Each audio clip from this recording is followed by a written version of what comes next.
लिए बहुत श्रद्धा थी और आपके पूरे समुदाय के लिए बहुत श्रद्धा थी।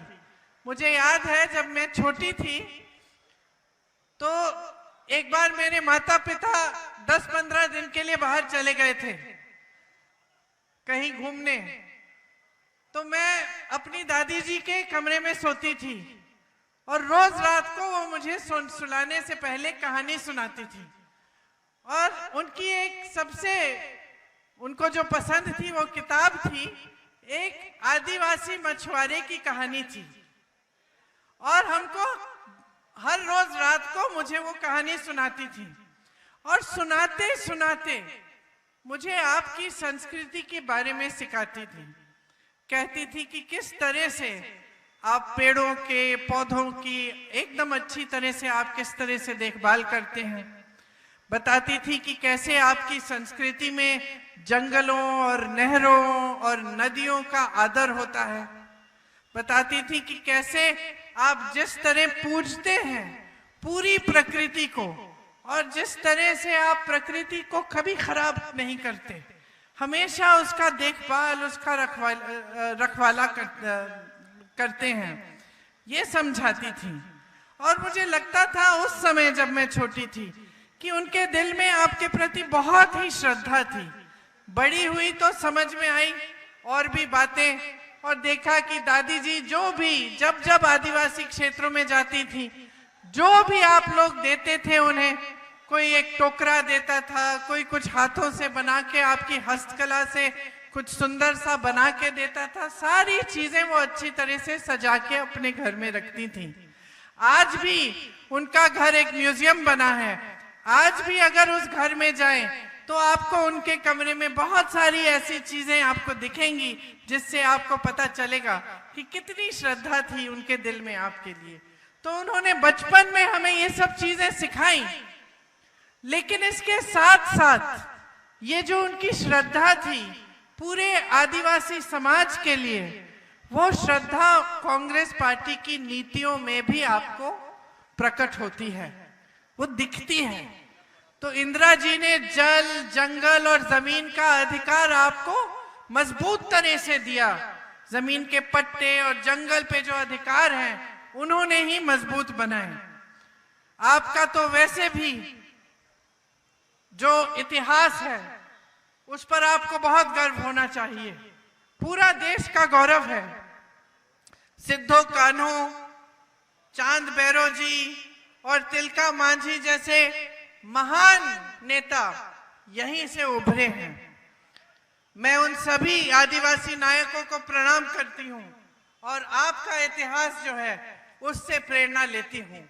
हमारी जो नीतियां हैं कांग्रेस पार्टी की, वो हमेशा आपको मजबूत बनाने वाली नीतियां रही हैं। लेकिन आज जो देश में सरकार है भाजपा की, वो ठीक तरह से ना आपको पहचानती है और ना आपके लिए ठीक नीतियां बनाती है। आपने देखा होगा कि आज क्या हो रहा है देश में। आपके मुख्यमंत्री जी चुनाव से पहले ही जेल में डाल दिए जाते हैं। क्यों? फर्जी बयानों पे, फर्जी मुकदमों पे उन पे ऐसा केस डाला है जो सच हो ही नहीं सकता। फिर भी भाजपा की सरकार ने उनको जेल में डाल दिया और पूरा चुनाव आपको उनके बिना लड़ना पड़ रहा है। लेकिन एक बात है, वो शायद ठीक से आपके समाज को समझ नहीं पाए। मोदी जी ने सोचा होगा कि हेमंत सोरेन जी को जेल में डाल देंगे तो यहां चुनाव आसानी से जीत जाएंगे, यही सोचा होगा। लेकिन आपका समाज, आदिवासी शक्ति इतनी मजबूत है, आप में इतना गर्व है, आप में इतनी शक्ति है कि आज देखिए कल्पना जी हेमंत जी की लड़ाई लड़ रही हैं, शेरनी की तरह अभी आने वाली हैं। शेरनी की तरह सब मुसीबतों का सामना करते हुए वो उभर गई हैं और आगे आई हैं। आपके बीच हर जगह जाकर हेमंत जी की बात पहुंचा रही हैं और हमारे जो पूरे इंडिया गठबंधन के प्रोग्राम हैं उनके बारे में बता रही हैं। मैं उनको अपनी छोटी बहन मानती हूं और नारी शक्ति की प्रतीक मानती हूं। जब जब मैं उनको देखती हूं मुझे बहुत खुशी होती है, मुझे बहुत गर्व होता है। सोचिए, आज तक उन्होंने राजनीति नहीं की थी, आज तक बच्चों का देखभाल कर रही थी घर पे। अचानक उनके पति को जेल में डाला जाता है, घबराती नहीं है, हिम्मत नहीं हारती, घर पे बैठ के रोती नहीं है, उठ के अपने पति की लड़ाई, अपनी समाज की लड़ाई आगे बढ़ाती हैं और हिम्मत से लड़ रही हैं। तो आप सबको बहुत गर्व होना चाहिए कि आपके आदिवासी समाज की शक्ति आज उनमें दिख रही है। देखिए आज देश के क्या हालात हैं। एक ऐसी सरकार है देश में जो आपका आदर नहीं करती। इसका मिसाल यही है कि आपके मुख्यमंत्री जी को चुनाव से एकदम पहले उन्होंने जेल में डाल दिया है।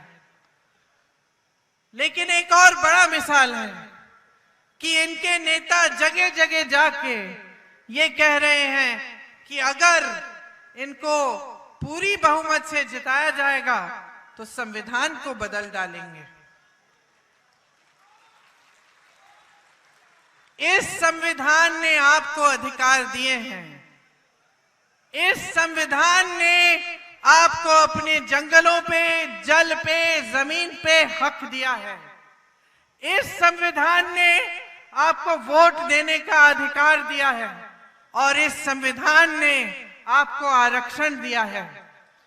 जब भाजपा के नेता इसको बदलने की बात करते हैं तो उनका क्या मतलब है, क्यों की है ये बात, इसको गहराई में समझने की जरूरत है। शुरू में इनके कुछ प्रत्याशियों ने ऐसा कह दिया, अपने अपने संसदीय क्षेत्र में या जहां से चुनाव लड़ रहे थे वहां से ऐसा कह दिया कि हमें 400 सीट दीजिए, हम संविधान बदल डालेंगे। ऐसी बातें 9-10 जगहों से इन्होंने कही।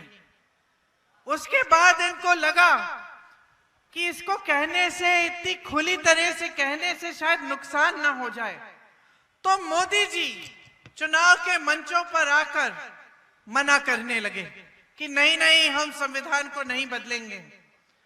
लेकिन मोदी जी ने खुद ही इन लोगों को कहा होगा कि जाकर कहिए कि संविधान बदलेंगे, क्योंकि मोदी जी की पार्टी में उनकी इजाजत के बिना इतनी बड़ी बात कोई कह नहीं सकता।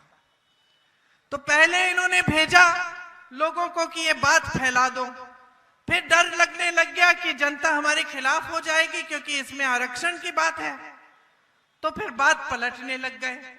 लेकिन हमने बहुत बार देखा है पिछले 10 सालों में कि जो जो बातें इन्होंने की है, इस तरह से जिनका शुरुआत इन्होंने किया है कि किसी से कहलवा दिया और पहले मना कर दिया कि हम नहीं करेंगे, और फिर जब इनको बहुमत मिल जाती है, सत्ता मिल जाती है, तो वही काम करने निकलते हैं।